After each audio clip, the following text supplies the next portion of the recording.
नमस्कार दोस्तों। हमारे देश में दिन ब दिन क्राइम जो है वो बढ़ते ही जा रहे हैं। रोज़ अखबारों, टीवी इन सब में अपराधों के बारे में ही सुनने को मिलता है। सबसे ज़्यादा अपराध जो हैं वो औरतों के साथ होते हैं। कहीं उनका शोषण होता है तो कहीं उनके साथ दरिंदगी की खबरें सुनने को मिलती हैं। सरकारें 100 दावे करती हैं कि महिलाओं को पूरी सुरक्षा दी जा रही है, लेकिन सभी सरकारी दावे जो हैं वो खोखले ही साबित होते हैं।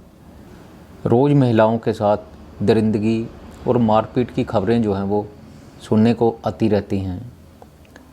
जगह जगह बेटी पढ़ाओ बेटी बचाओ के स्लोगन लिखे होते हैं, लेकिन ये सिर्फ स्लोगन ही हैं।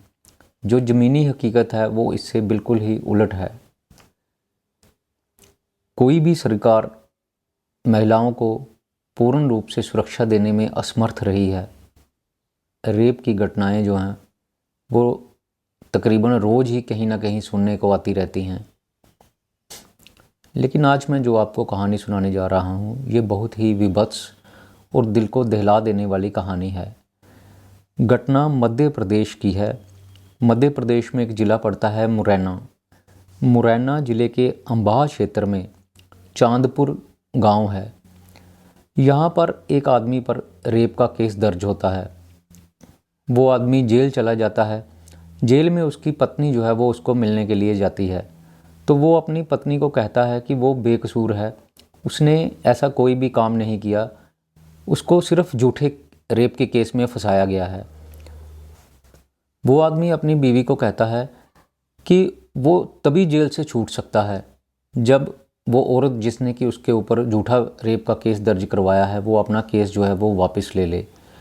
वो बोलता है कि कोई भी उसकी बात पर यकीन नहीं कर रहा, बल्कि सभी लोग जो हैं वो उस औरत पर ही यकीन कर रहे हैं जिसने कि उसके ऊपर झूठा रेप का केस दर्ज किया होता है।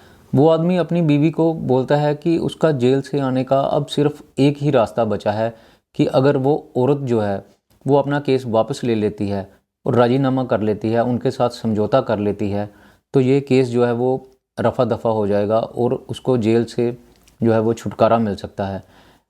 तो वो अपनी बीवी को बोलता है कि तुम उस औरत के घर जाओ जिसने मेरे ऊपर झूठा केस किया हुआ है, उसे किसी तरह से समझाओ और फिर मेरे साथ उसका जो है वो राजीनामा करवाओ। अगर हम दोनों का समझौता हो जाता है तो मेरा जेल से बाहर आने का रास्ता जो है वो खुल जाएगा। उस आदमी की बीवी जो है वो अपने पति को बोलती है, ठीक है, मैं देखती हूँ, ऐसा करके कोशिश करती हूँ कि हो सकता है कि आपका किसी तरह से जो है वो समझौता हो जाए और आपको जेल से जो है वो बाहर निकलने का जो रास्ता आसान हो जाए।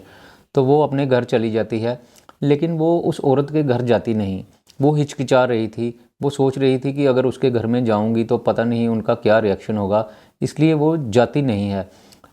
उसके कुछ दिनों के बाद ही जो उसका पति है वो जेल से जमानत पर बाहर आ जाता है और जैसे ही वो बाहर आता है तो वो अपनी बीवी को दोबारा बोलता है कि देखो, मैं ज़मानत पे बाहर आया हूँ, लेकिन मुझे पूरी तरह से जो है केस से छुटकारा नहीं मिला है, इसलिए तुम एक बार उसके घर जाओ, उस औरत से किसी तरह से गुजारिश करो और उसको प्यार से या किसी भी तरह से समझाओ कि वो अपना केस जो है वो वापस ले ले।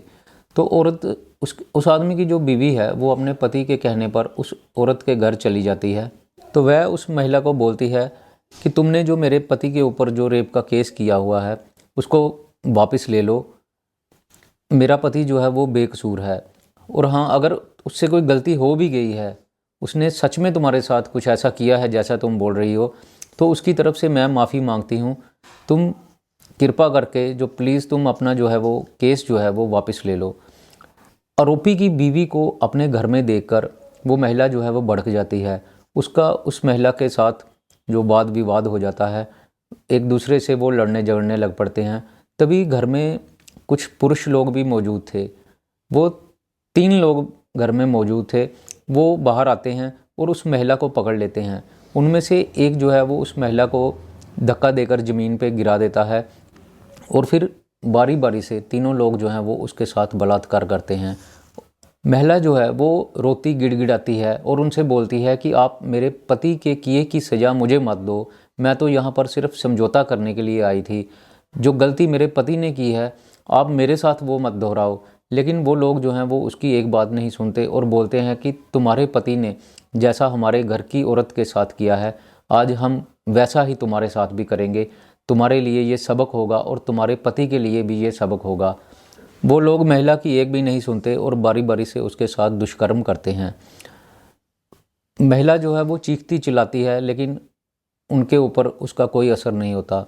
महिला किसी तरह से उनके चंगुल से छूटकर बाहर की तरफ भागती है, तो वो लोग क्या करते हैं कि उसको पकड़ लेते हैं और दोबारा खींचकर अपने घर के अंदर ले जाते हैं। घर के अंदर ले जाकर वो उसके ऊपर पेट्रोल छिड़क देते हैं और उसको आग लगा देते हैं।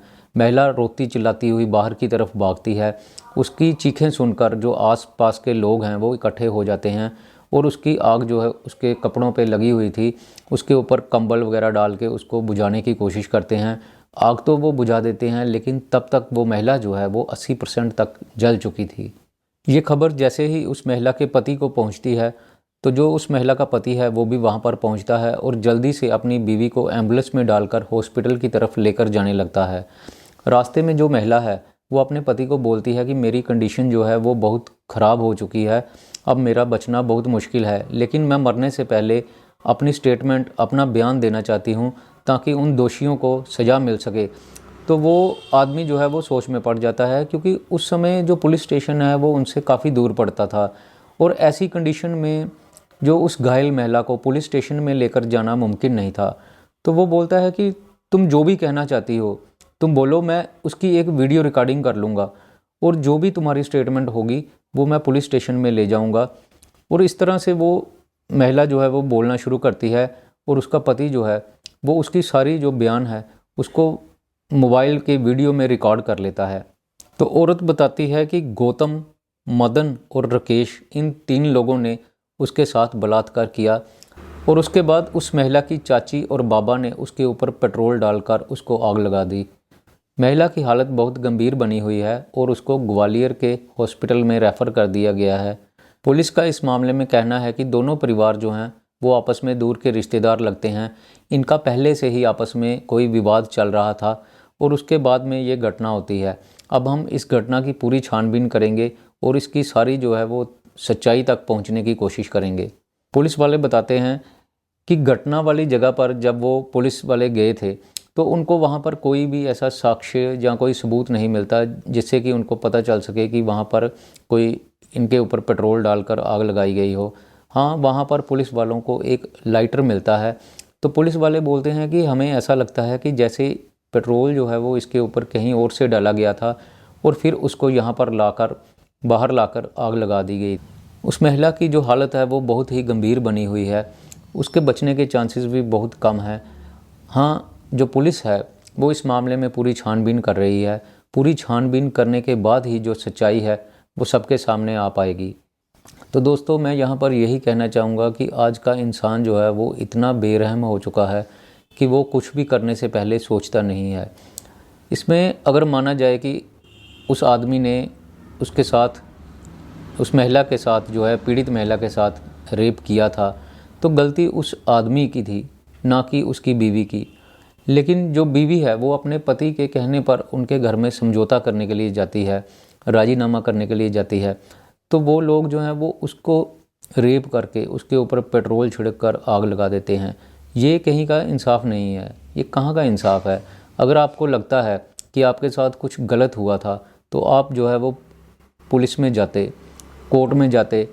तो हमारे जो हिंदुस्तान का कानून है वो, मान लीजिए कि कुछ देर हो सकती है, लेकिन अपराधी जो है वो छूट नहीं सकता था, उसको एक ना एक दिन सज़ा मिलनी ही थी। लेकिन जो आप लोगों ने किया, जो इन लोगों ने किया उस औरत के साथ, ये भी कोई सही नहीं था। जिन लोगों ने ये काम किया है उस औरत के साथ, उनको कड़ी से कड़ी सज़ा मिलनी चाहिए। तो दोस्तों, मेरी आज की कहानी यहीं पर ख़त्म होती है। मैं फिर आऊँगा आपके लिए नई कहानी लेकर।